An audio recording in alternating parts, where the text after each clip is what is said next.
this is where it gets kind of strange. And this is probably not necessarily recommended. So while I'm working on the Create Your Own Programming Language tutorial, in which I am handling loops and variables, and one more thing that I can't remember right now, which is coming out shortly, I wanted to have a look at some other programming languages that I've worked with in the past and see what kind of features they have to offer inside of their languages, like to have a look at what came before us, basically. Not that we are really creating anything like a serious language, to be honest, but still it's really interesting to compare a couple of features of a couple of different languages. And one thing that has always fascinated me quite a bit was the ease of metaprogramming that is present in the Ruby language.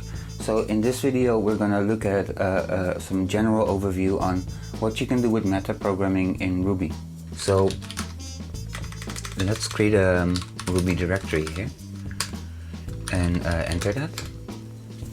And we will start with the thing that I really miss in Python, even though it can be achieved as well through various less elegant ways. Let's create a directory called metaprogramming. And let's create a file here that we just call meta.rb, why not? And let's open it up. So what I want to do is I basically want to create a class. We'll call it meta. And that class will have a method called run. That method, what will it do? Basically it will print a prompt. Then it will accept a command,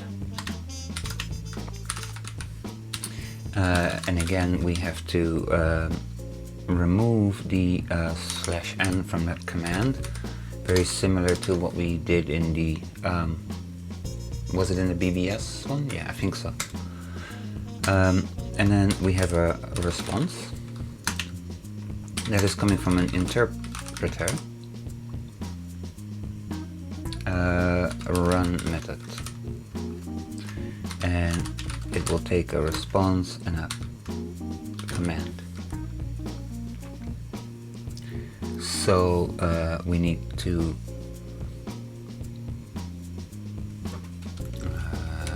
set this class up with an initialize function. I'm trying to be a bit careful with how I type because I keep wanting to put Python style code in here. So the interpreter will be its own class, new, and that will basically be it.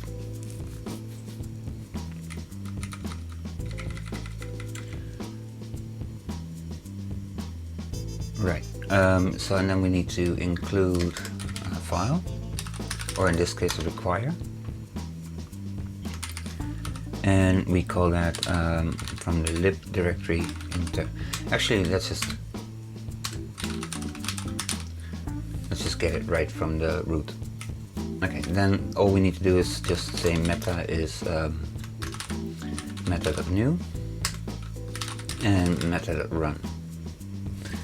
So as you can see, no need for brackets if you don't need them.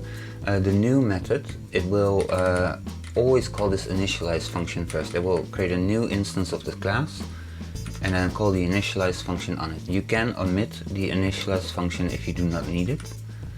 And then it will call the initialize function on the, I guess it's on object, but that's not for now. So, okay. Now that we have that, we need to write that interpreter class, so let's do that.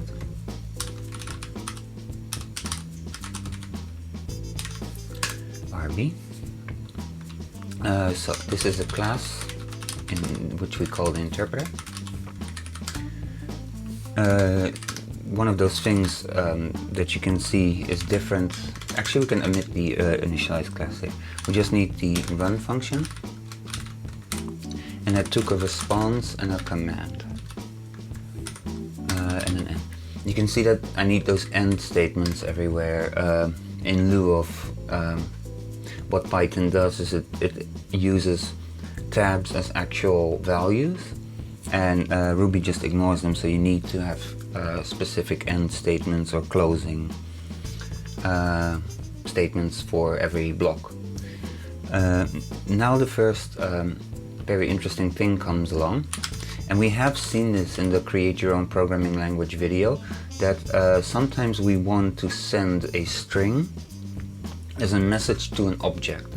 So in this case our object is interpreter, and we want to send that object a message, and that message is the command that is incoming. So basically what this says is, like, let's say that I have an interpreter .new, so I'm just doing this here for demonstration purposes, and if I wanted to, for instance, say that this interpreter, the run function, to call that, let's say if I had a string somewhere here, so the @ symbol here, that's just a way for Ruby to know that it's an instance variable, which is a little more accessible than a local variable. I could use local variables here actually to keep it clear. So let's say that we have a string called run, and I want to use that string, because that string could, for instance, also be like, I don't know, exit or something, a different command, and I want to call that always on this interpreter. I can in Ruby just use this and send that message as a string to the, and that will be the same thing as this. So that's basically how easy that is in Ruby. Now, when I do this, the command that I type is not implemented anywhere except for run. Like if I send a string here, command called, for instance, I don't know, well, we said exit, it will break. And we could probably get a view of that. That's right. Let's close this, add a new terminal, let's go to that directory, and then just call Ruby, what did I call it, meta? Yeah. So, okay, it cannot load the file interpreter. This sometimes happens. Let's try to fix that. Sometimes I have to do that to make that work. Yeah, that works. So now let me type exit, and it exits. Okay, that's kind of strange. Something isn't quite functioning well. I said run response command. Let's go into interpreter. Run sends the command to the class.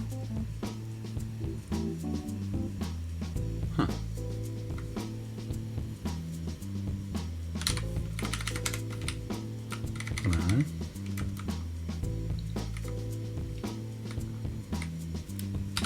Let me try to actually, that's probably it.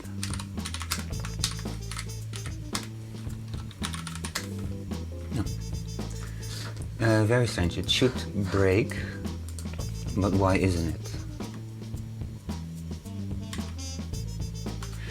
I think obviously there is a keyword in Ruby that is exit, to exit a program. So I was basically doing, it's actually kind of interesting. I was sending this class a command, and I do in fact I can in fact just type exit here if I want to exit my program from this method. So that's basically what I was sending the class, which was completely valid, and it would exit the program. However, now we can see that we have an actual error, and And the problem is that there's the wrong number of arguments in test. Expected 2, 3. Okay, well, first of all, we should probably still use a different keyword. Let's just do anything. And now it says undefined method. So there's also a keyword test apparently. So now there is an undefined method error. And you see that it has a no method error. Now we can do something really cool in Ruby.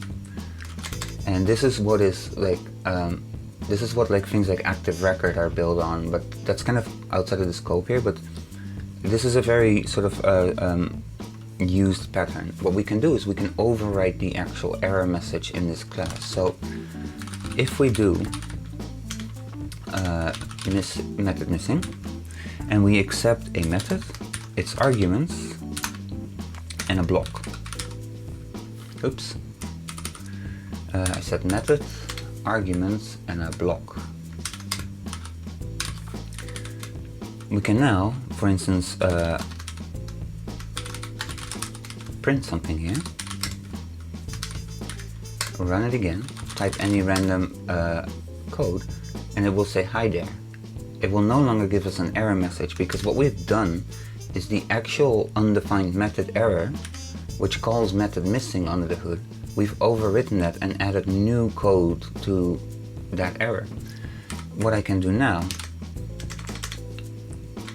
this is where it gets kind of strange, and this is probably not necessarily recommended, but what you could do here is like require something. And basically we can require dot slash and then let me see my reference. Right. I haven't programmed Ruby for a while, so I need my reference from old code I've written. I string interpolate the method into my require statement. So now it will look for a file that is equal to the command we're giving it. So what we can then do, first of all, let's start wrapping this. Oops. Right. And into a begin and rescue method. This is kind of like a try catch or try except. And what we can do here is we actually will rescue only load error. And just we say print, oh, not print, puts command not found. Here we can start going, we'll create a method object, and we do object.constantGet. This is another very sort of cool thing, and I will explain it once I've typed it out. To string dot capitalize dot new arguments. So what I'm doing here is I'm creating a new variable and I'm using object constant get. So object is kind of like the top level object in the object-oriented structure of a Ruby program. So everything eventually inherits from object somewhere. What that has, it has a method called constant get, which you can again pass a string into, which is capital sensitive. So what I'm doing now is I'm taking the command I'm typing, let's say that it's command test, and I'm passing into constant get basically, and this will work as well, a string called test. And by doing so, like, I'm getting back the actual object of if that exists. So now I can call methods on that object, like for instance new. I can instantiate a new one and pass in the arguments that I'm getting from my command. And we will see how that works in a second. Now I can call a run method on that.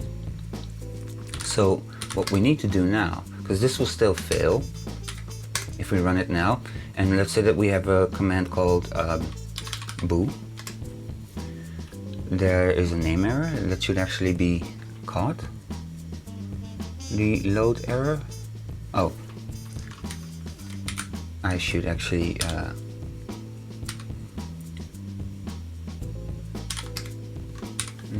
spell this correctly. Now it says command not found. However, let's say that we close that for a second, open a new tab here, and if we now created a file called boo.rb, which will need a class, most likely. Right. I created a class called boo. An initialize function, which takes a splat argument of arguments, basically meaning that this can be multiple comma separated arguments. It actually doesn't do anything, but I'm writing it here just to show how that is all set up. And then here I will print something to see that our command now will work. So if we go down here and just create a new shell, we run it now and we say boo, it will type us back boo. So this is part of sort of this simple flow of meta programming you can do in Ruby. And again, the way that works, like if you look at here, I have that initialize and run method plus the class is called boo. If I go back to the interpreter, you can see it will require the file with the method name, and which is what we're typing right here. That is our command. So that is m. It will require that file, then get a constant, or basically look at it as get a class, an actual reference to that class, by taking the method, the command boo, to a string, and capitalizing it so that it becomes capital boo, and then call new on it, which is really just like a dynamic way of basically doing boo.new. And after that, call the run method on that. And so now, even when we're running, if we actually went back to, oops,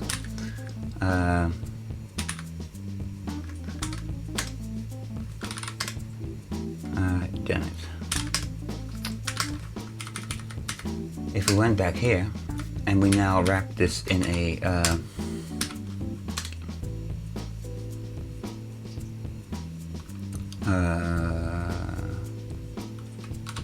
I think it was loop do, or was it do loop? Loop do.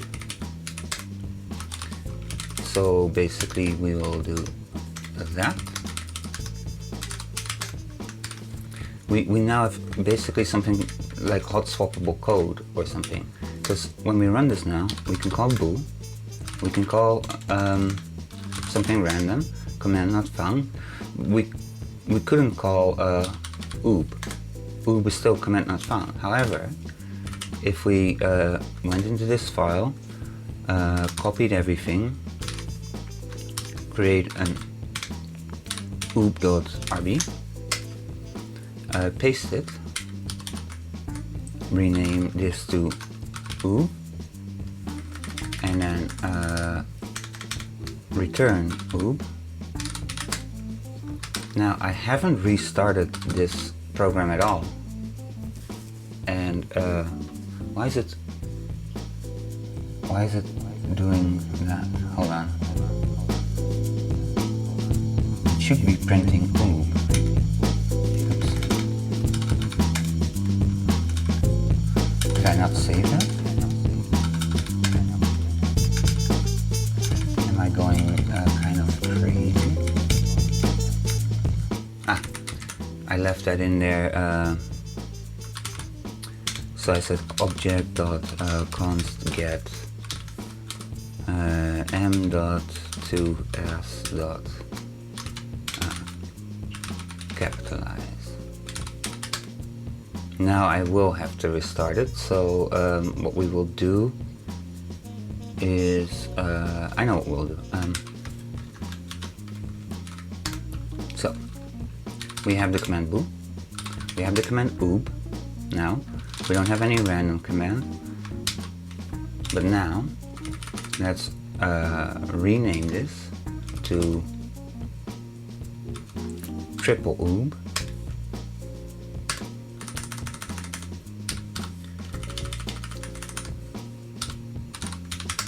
Alright, go here, no restart. We have the command bool. We no longer have the command oob, but we do have the command triple oob. So that is without restarting, because it's all loading in dynamically through meta programming, which is a really cool feature of this language.